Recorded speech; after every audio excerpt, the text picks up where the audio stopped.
Hey everyone, welcome to another episode of Kast. I am Konjure. This particular episode, I want to share with you a spell for divine justice. Okay, now I want to also make sure that everyone follows a formula because you're going to have a lot more success if you go by a simple formula. And I say it in all my videos, but I'm doing my best to refine it.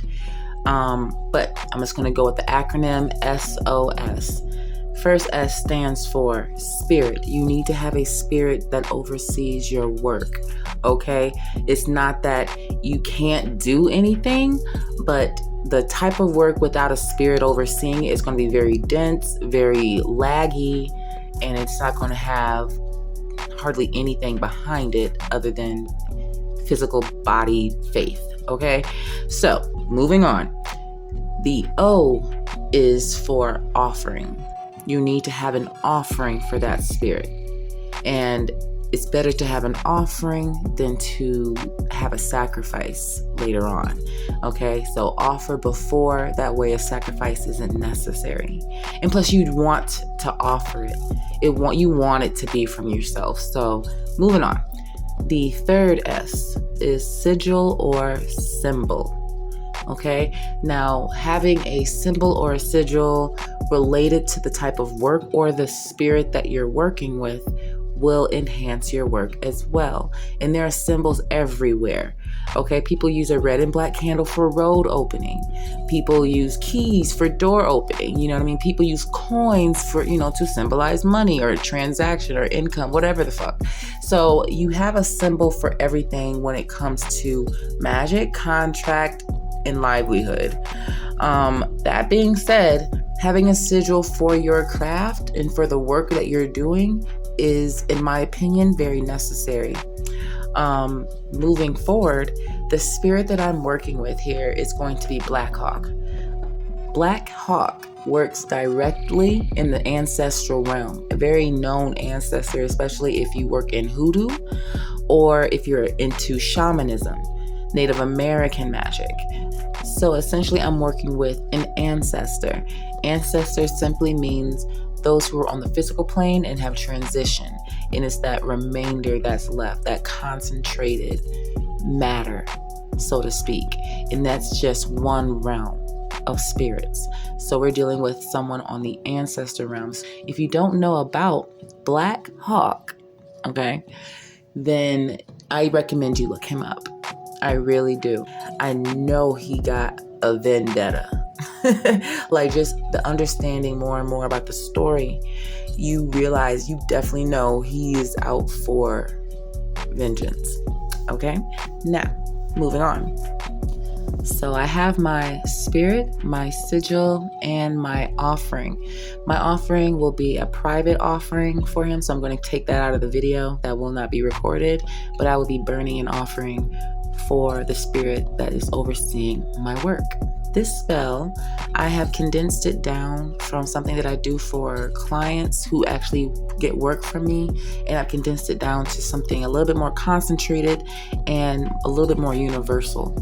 Okay, so, and if you got any type of court work for me, anything tipping the favor in your corner, I have 100% success rate when doing that type of work, because it's all about honoring the spirit. And that's what we're going to do when we do any type of work like this. We honor the spirit. So my offering for the spirit will be private, and I'm going to show you a smaller version of the spell that I do for my clients. So this here is a tip the scales candle. I have these at a cold corner store, yes, but if you don't have this candle, that's fine. A brown and black candle will do you just fine. Okay? Now, you're going to find yourself a piece of paper. Beige, brown paper is great. Like, you can get a paper bag and use that.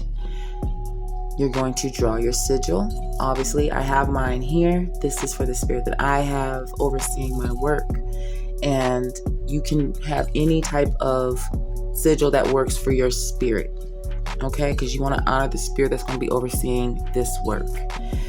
That being said, There are so many spirits that you could work with depending on what type of craft you're in. I'm going to list a few.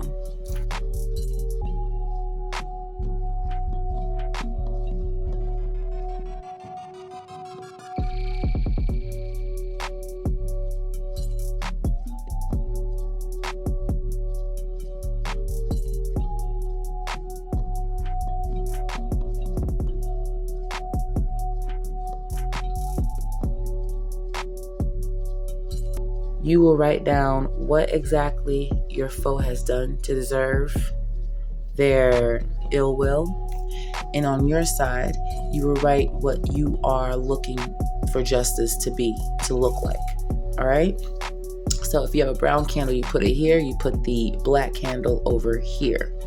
If you have just a candle like this, just a one candle that is duo colored, put it right in the middle. That's what I'm going to be working with today. But if you have a brown and black candle, put it one on each side. That's totally fine. It will still symbolize the scales, okay? Moving forward. If you have anything you would like to add on to your candle, like scribing or dressing with oils and herbs and things like that, do so now.